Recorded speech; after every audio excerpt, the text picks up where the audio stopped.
Glória a Deus, glória a Deus. Bom demais, gente. A gente vai falar muito sobre esse livro nas próximas semanas, fica ligado. Mas a gente está aqui com convidados especiais hoje. Eu queria apresentar para você, eu sei que a maioria já conhece, mas eu sei que tem muita gente nos assistindo também que não é da nossa igreja, até que não é de Campina Grande também. Então, eu vou apresentar aqui para todo mundo. Estamos aqui com Renato Galdar, Clícia Galdar, casal maravilhoso. Trabalham lá no nosso ministério. Renato é o nosso diretor executivo do Ministério Verbo da Vida. Clícia é coordenadora de recursos humanos. Já estão aqui em Campina há quanto tempo, mais ou menos? 12 anos já. 12 anos. Então já são bem campinenses mesmo, né? Até porque quem toma água de Buqueirão, né, não tem jeito, né? E os filhos já são campinenses também. Graças a Deus por isso.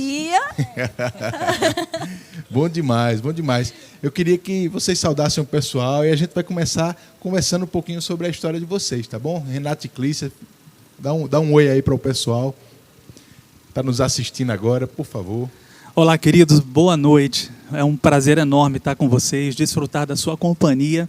A gente está sempre junto, né, online, e hoje aqui, juntamente com o pastor Tiago, Juliano e toda essa equipe maravilhosa que tem trabalhado intensamente, incansavelmente, para fazer a palavra chegar ao seu coração.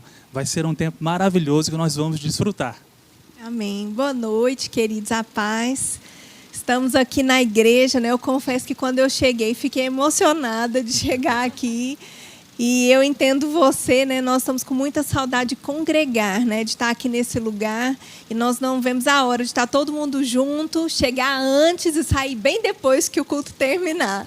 Então, para nós é uma honra estar aqui participando com você desse culto. Então, eu queria que vocês nos contassem um pouquinho como é que vocês vieram para cá, como foi essa chegada de vocês aqui já há 12 anos. Vamos relembrar um pouquinho aí. Renata é carioca, Clícia é mineira, né? É. Então, conta um pouquinho dessa história. Como é que vocês se conheceram também? Como é que vocês foram parar no Verbo da Vida? E como é que vieram parar em Campina Grande? É muita história, né? É uma história, mas eu tenho aprendido muito com o Tiago a ser objetivo, né? O poder da síntese. Eu vou falar um pouquinho aqui e Clícia vai me ajudando, me complementando.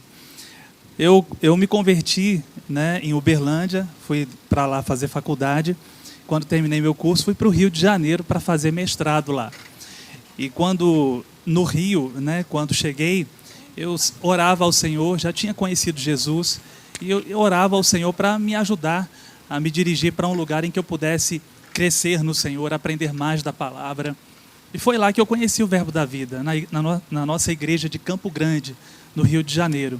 Em 2001, né, congreguei, e em 2002 eu tive a oportunidade, eu morava num apartamento junto com um irmão que na época era o diretor do Centro de Treinamento Bíblico, Verbo da Vida, ainda era Verbo da Vida. E eu tive a oportunidade maravilhosa de poder receber, né, alguns ministros como Pastor Bud, Guto, Maneco, Marquinhos, Mansueto, dentre outros. E fiz também um pouco do centro de treinamento. Foi um tempo bem intenso, mas eu não pude concluir a escola, porque no meio do caminho eu conheci Clícia, né? Fiz uma visita lá em Uberlândia. Não foi ela que não deixou você fazer escola, não. Jamais. A gente tentou, na época, né, ver a possibilidade dela ir para o Rio, para concluir. Ela estudava psicologia, para concluir o curso lá, mas não era possível por causa do tempo, enfim. E aí, a opção para não perder a bênção, né? E ela também, né, gente? Não, estou brincando. Com certeza. Ela insistiu muito, eu tive que ceder. Não, estou brincando.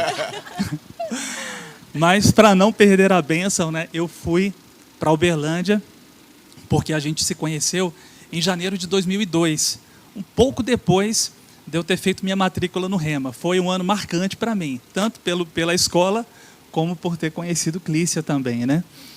E aí a opção que nós tínhamos para poder avançar com os planos de casamento era retornar para Uberlândia, e assim eu fiz, em 2002, né? E aí então nós começamos a nos conhecer melhor, nos casamos no final de 2003, a palavra, né, já estava no meu coração, no coração de Clícia, através de fitas, na época fitas cassete, pelos livros do irmão Reagan, que ela lia muito também, né? Eu sempre indicava. E o nosso... Não, amor, deixa eu doutrinava contar isso direito aqui. O Renato, quando eu conheci o Renato, como ele já estava bem influenciado pela palavra da fé, né? E a gente ficou 6 meses se correspondendo, né? E o que o Renato fazia? Ele mandava para mim livros e mandava também fita cassete, na época, um pouquinho antigo, né? Ele mandava, e ele pedia que eu lesse os livros e fizesse assim comentários. Ele queria, na verdade, um resumo. Ele estava te doutrinando mesmo, Exatamente. né, Aí ele falava, treinando para a escola de ministros. Né?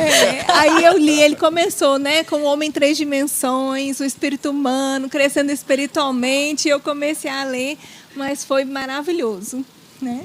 Eu tinha que ter certeza que ela ia pegar a visão, né? Isso é uma dica para os solteiros, né? Olha só. Para a gente poder caminhar junto. E foi maravilhoso. E o nosso desejo, né, era fazer o Rema, sempre foi. Eu, por ter já ter feito um pouco, Clícia, por ter conhecido através do material que ela tinha acesso, né? E em 2004, nós estávamos bem decididos a vir para cá, em 2004. Mas a gente tinha muito desejo também de que o Verbo da Vida chegasse em Uberlândia. Na época em que eu conheci o pastor, eu falava com ele, pastor, Uberlândia precisa de uma igreja. Vamos abrir uma igreja em Uberlândia, pastor? E ele sempre respondia, vá orar, irmão. Eu perguntei várias vezes e a resposta era sempre a mesma. E a gente, por esse desejo também, né, de ver a palavra lá em Uberlândia, nós decidimos então começar a igreja. Começamos as reuniões em setembro de 2004. Na casa de vocês. Num apartamento bem pequenininho, né? E foram se aproximando algumas pessoas, alguns irmãos. O grupo foi crescendo, né? E em 2005, Guto enviou Rosilon para lá. O pastor Rosilon foi para lá para poder assumir o trabalho, assumir a igreja, né? E poder dar continuidade. Um pouquinho antes, Suzete, irmã de Suênia, esteve conosco também, morando lá por 6 meses e foi uma grande bênção para nós. Suênia é a diretora da Escola de Missões, né? A irmã dela. É verdade. Mas o desejo de vir para Campina para fazer o Rema continuava muito aceso no nosso coração. O desejo era Campina porque a gente queria estar na sede do ministério, a gente queria beber da fonte, a gente queria aprender, né? E aí os anos foram se passando, a igreja crescendo, se estruturando. E em 2007 nós tomamos a decisão de vir para Campina. Resolvemos que viríamos mesmo, né? Recebemos na época algumas propostas de alguns pastores, né, para que a gente pudesse ir para alguns outros lugares. E falavam para a gente, né, comentavam, puxa, vocês vão para Campina e olha, lá tem um ministro, um batendo no outro, vocês não vão ser aproveitados lá, vocês vão ficar no banco.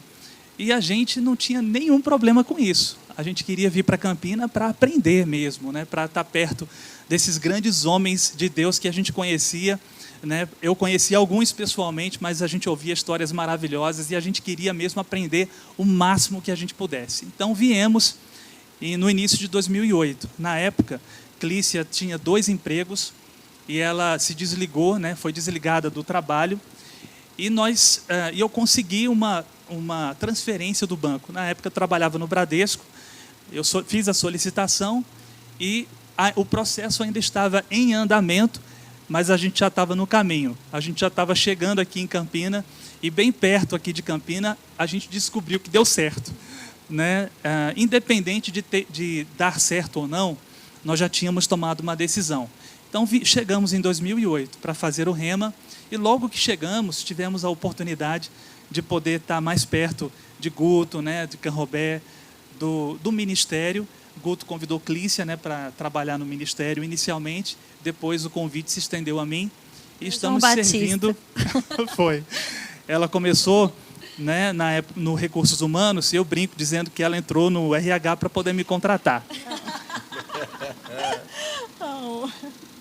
E estamos até hoje, né? Estamos, graças a Deus, com o desejo de servir Guto, na época pastor Bud Mamadien, juntamente com Guto Suelen e a diretoria, hoje Guto, Suelen, Mamadien, e trabalhando, como o Tiago falou, na diretoria executiva, auxiliando, né, trabalhando na supervisão das igrejas e em tudo mais que Guto precisar, né?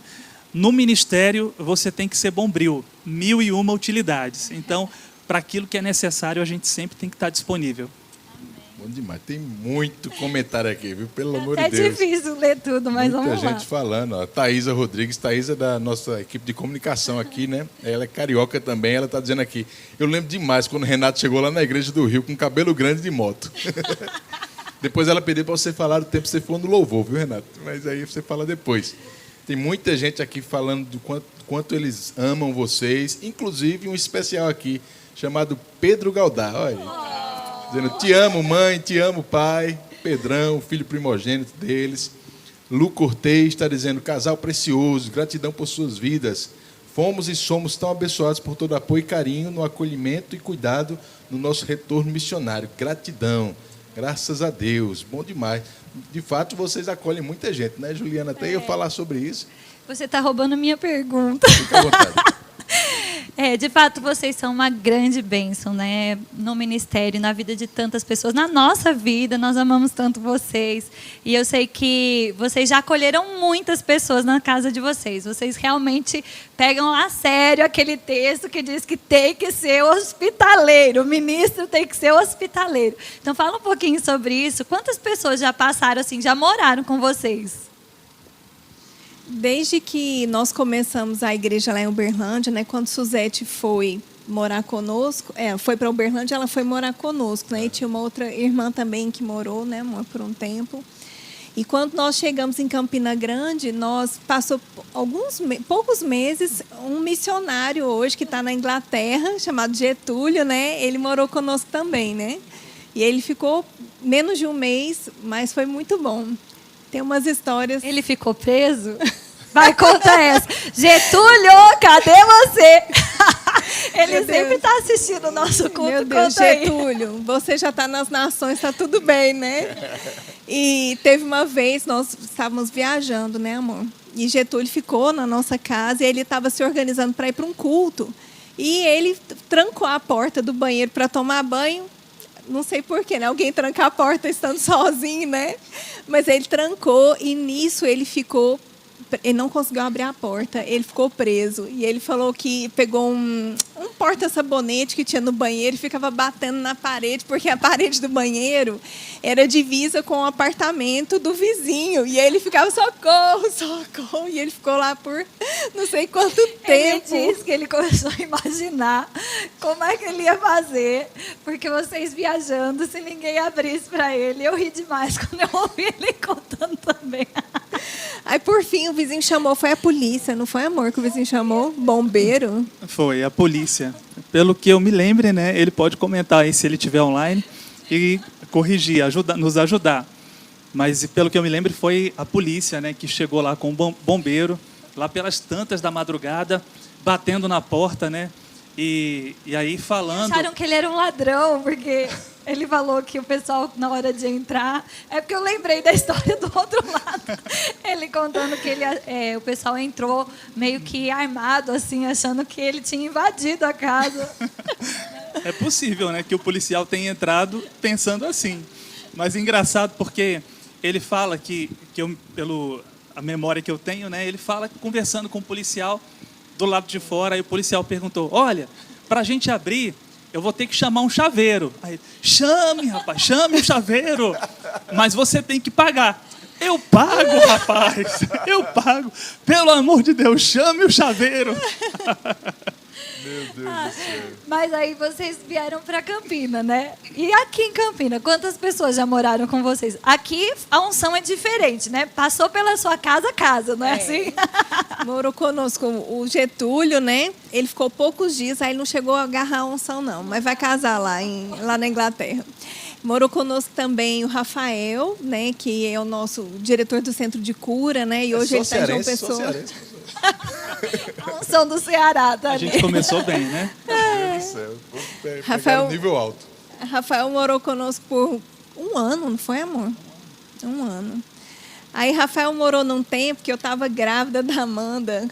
Grávida é assim, uma coisa abençoada, né? Mas ele morou lá antes de casar com a Manu. Aí, O treinamento foi intenso. Foi intenso, né? Mas Rafael é uma bênção. Tem também umas histórias engraçadas, mas eu acho que ele ia acabar a amizade se a gente contasse, né? Mas ele, uma graça. Ele contou pra gente uma vez que foi muito bom morar lá em casa, porque ele falou que ficava observando muito o Renato, né? E ele falou que observava o jeito que o Renato falava comigo. E ele falou que isso foi bom para ajudar ele também no casamento, para ensinar algumas coisas. E ele falou que o Renato, ele falou assim como que ele achava que alguém tinha que pedir um copo d'água, por exemplo. Traz copo d'água, né? Era assim. E ele falou que Renato, amor, por gentileza, você poderia trazer um copo d'água para mim? Foi aí que Getúlio quis ir para a Inglaterra. Ele viu um lord inglês em casa, aí quis pegar a cultura. E Rafa falou que foi um tempo bom, né, para ele. Getúlio chegou aqui, viu? Eita, Tá, meu Getúlio. Deus. A Raquel, né, Garcia. Sim, Estamos falando de você, Getúlio, mas era só coisa boa, viu? Só coisa boa. Amamos você, viu, Getúlio? E depois do Rafa, né, Raquel, a esposa do Thiago Garcia, ela passou alguns meses conosco também antes de casar. Foi muito bom o tempo que ela lá em casa, era uma companhia maravilhosa. Ela fez você fazer exercício? Não, menina, mas me ensinou a comer bastante ovo, né? Ela fez todos os testes de resistência da nossa esteira. É. Eu acho que a esteira com certeza nunca funcionou num ritmo tão acelerado como funcionava com Raquel. Raquel é uma pessoa maravilhosa para você hospedar, porque ela come ovo, batata doce, banana, banana, bastante água, muita água, né? Então, maravilhoso esse tempo com ela. E depois, né, há pouco tempo, né, nós tivemos a Aline, que é a minha cunhada, né, irmã do Renato. Ela morou conosco por 2 anos e meio, né? E ela casou agora recentemente.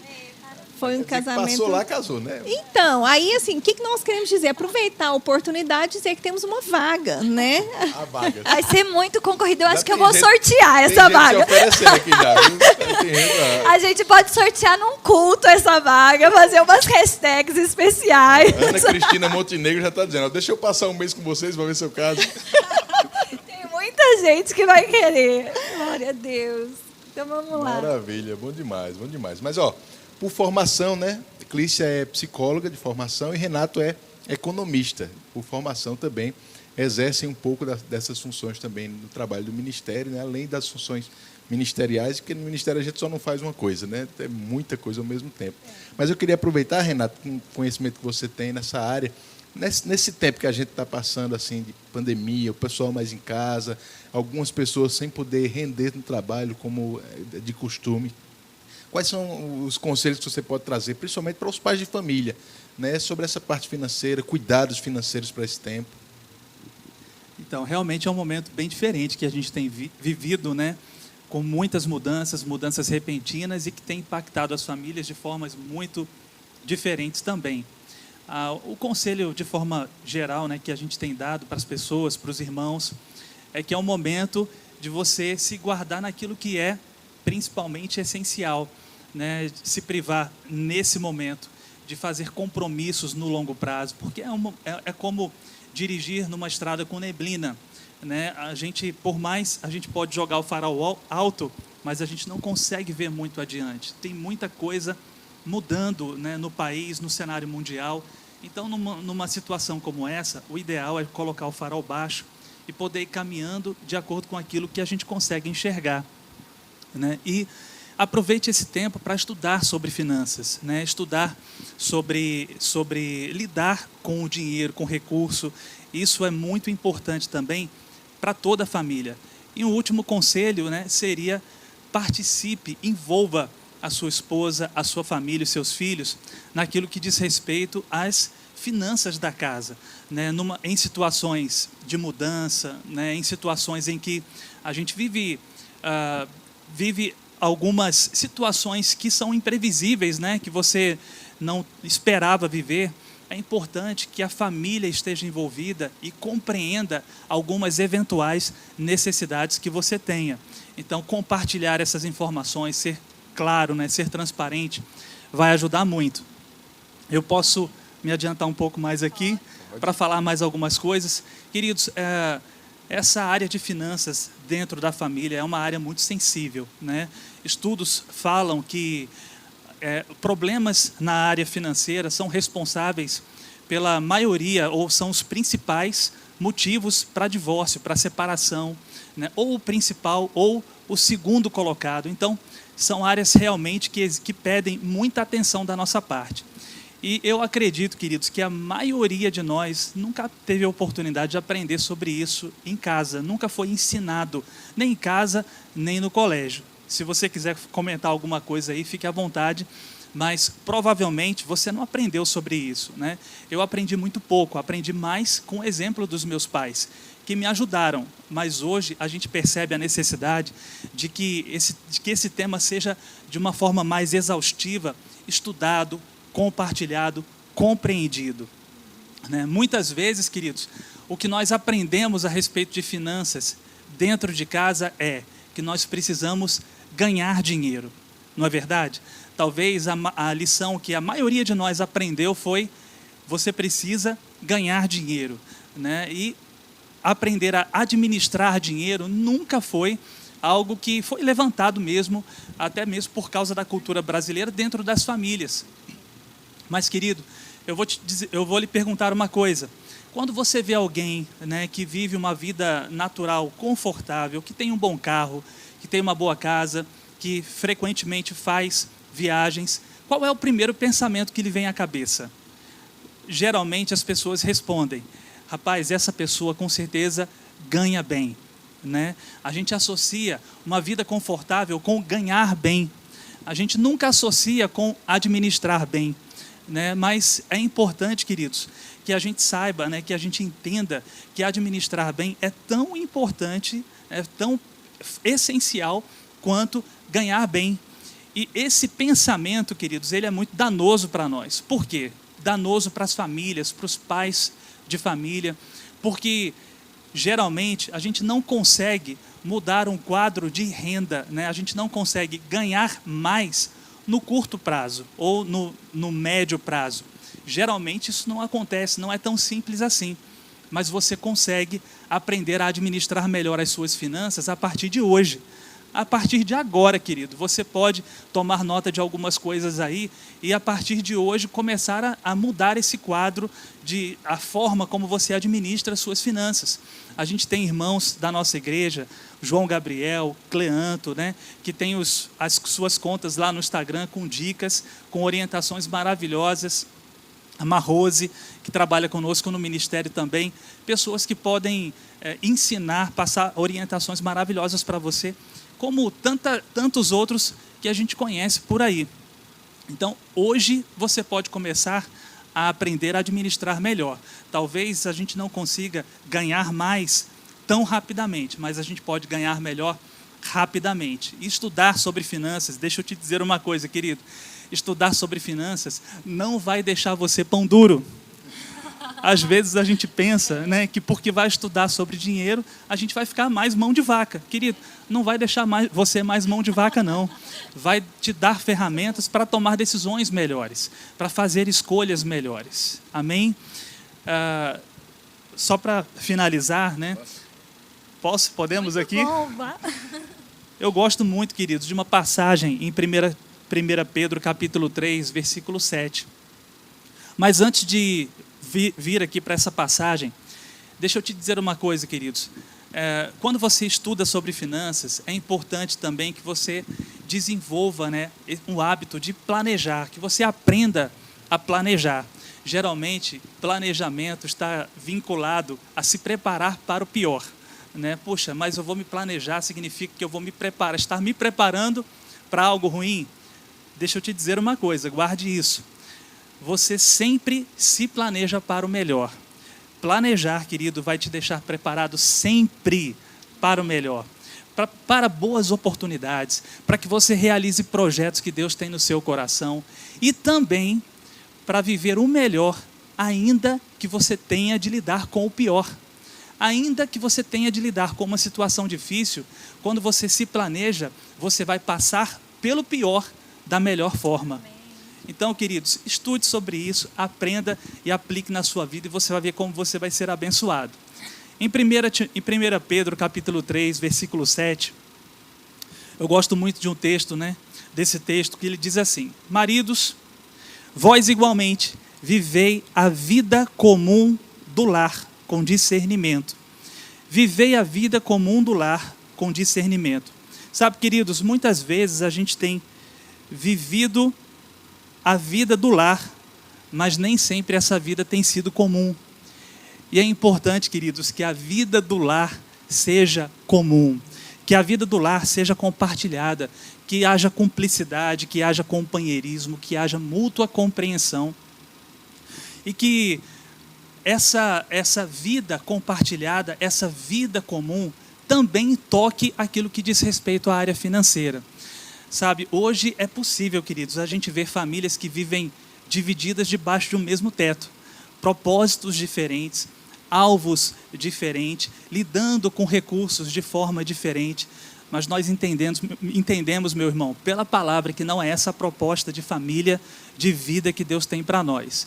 Então, que você, né, viva essa vida do lar de forma comum, você, sua esposa, seus filhos, que todos sejam inteirados ou vivam, né, de forma conjunta tudo aquilo que diz respeito à vida, incluindo tudo o que diz respeito também sobre finanças, sobre a vida financeira da família.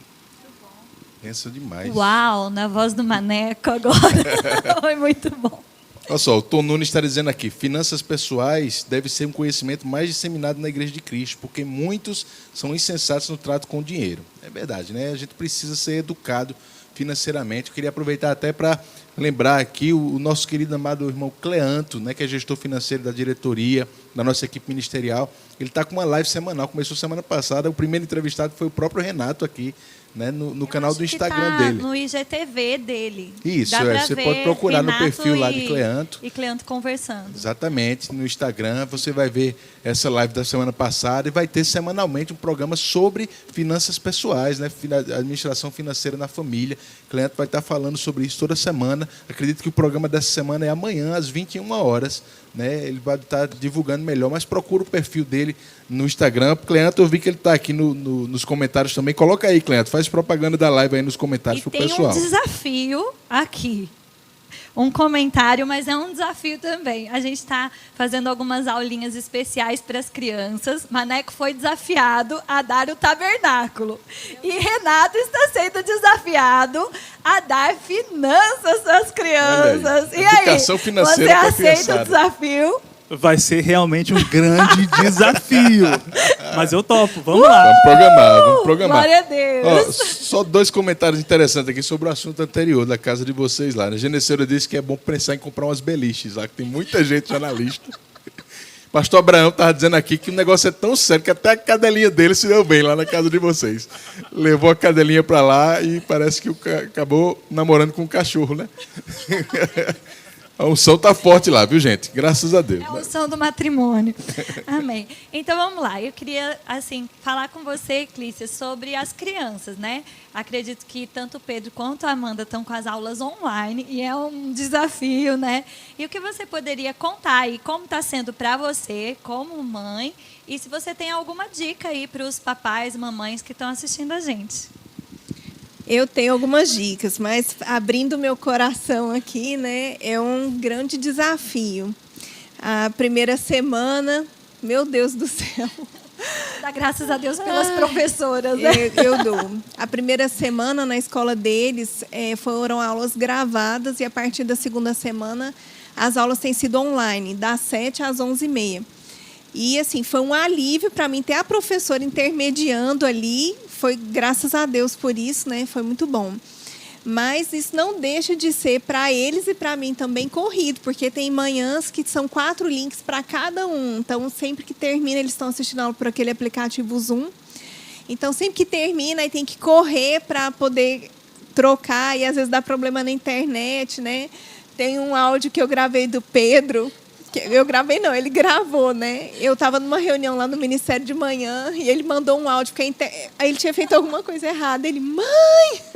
Eu falei, nossa, que áudio, eu vou gravar esse áudio, porque parece aqueles memes que o pessoal tem feito, né, desse tempo. Mas, assim, eu quero dizer, assim, para os pais, né, que têm ajudado as crianças em casa, eu quero te dizer que, para mim, tem sido muito desafiador, né? Então, lá em casa, o Renato, ele me ajuda muito, mas ele precisa estar no ministério pela manhã Então, de manhã eu estou trabalhando em casa e tentando driblar assim para estar com as crianças e fazendo essas coisas ao mesmo tempo, né? Então, eu sei que tem muitos pais que estão ajudando os filhos, aí os pais também estão tem as coisas de casa que tem que fazer, e quando está todo mundo em casa, o pessoal come mais, é mais lixo, é mais tudo, né? É incrível. Então, a dica assim que eu teria para os pais seria que você, da mesma forma, a gente tem que pensar nesse homeschool, né, como home office. A gente não pode pensar diferente. Então, a criança, assim como os pais que estão trabalhando em casa, você que é adulto, ou que tem um sobrinho e tudo, a criança precisa ter um lugar para ele estudar. Essa semana agora que passou, o Pedro fica na sala, a Amanda fica num dos quartos que tem uma mesinha, mas a gente precisou colocar o Pedro no quarto deles, improvisou uma mesa lá. Ele amou. Então, assim, realmente ter um lugar apropriado, que não é um lugar onde todo mundo está passando, transitando, porque a criança ela perde a atenção com muita facilidade. Então, é muito desafiador. A gente precisa ter muita paciência com as crianças nesse tempo, porque eles querem conversar, eles querem interagir. Então, olha, se você é professora e está nos assistindo, olha, palmas para você, porque as professoras têm sido maravilhosas, assim, heroínas, né? Os professores, né? Heróis mesmo nesse tempo. Porque lá da sala da Amanda, a Amanda vai fazer 8 anos terça-feira e Pedro fez 10. Então, a Amanda, a sala dela, as crianças ficam assim, tia, já está na hora do intervalo? Tia, já está na hora do intervalo?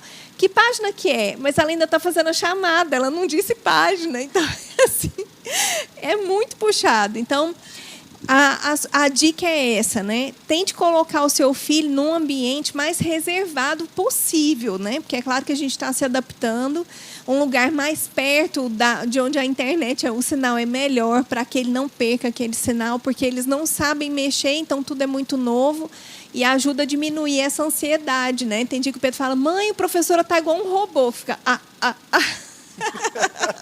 porque a internet tá ruim, né? Então, fazer isso. Ensine o seu filho para que ele saiba respeitar os limites. Na sala de aula, a professora está ali perto, então ela tem uns motivadores. Então, quando é criança, ela tem ali aquele sinal, né? Tem um sinal verde, amarelo e vermelho. Quando a criança se comporta mal, ela marca a criança. Cada escola tem uma estratégia. Mas como é que ela faz quando é pela internet? Então, ela precisa desse auxílio dos pais. Então, os pais precisam reforçar com as crianças antes da aula quais são os limites, que ele tem que conversar na hora certa, na hora que a professora autoriza conversar, que não pode bagunçar a aula. Então, os pais precisam auxiliar os professores para estabelecer limites, né, para as crianças. Então, tem criança que fica levantando para comer toda hora. Não pode ter um intervalo. Naquele intervalo, a criança levanta, come. Então, essa questão do fardamento, né, do uniforme. Tem escola que está exigindo e tem pais que reclamam. Gente, isso é uma bênção, porque a criança, se ela ficar de pijama, ele não faz aquela associação, é hora de responsabilidade. Então, até para os pais, né, a gente tem trabalhado isso lá no Ministério, de vez em quando eu falo, gente, tira o pijama para trabalhar. Porque a roupa que a gente veste também passa uma mensagem para o nosso cérebro para falar, não é tempo de descanso, agora é tempo de trabalho, agora é tempo de estudar.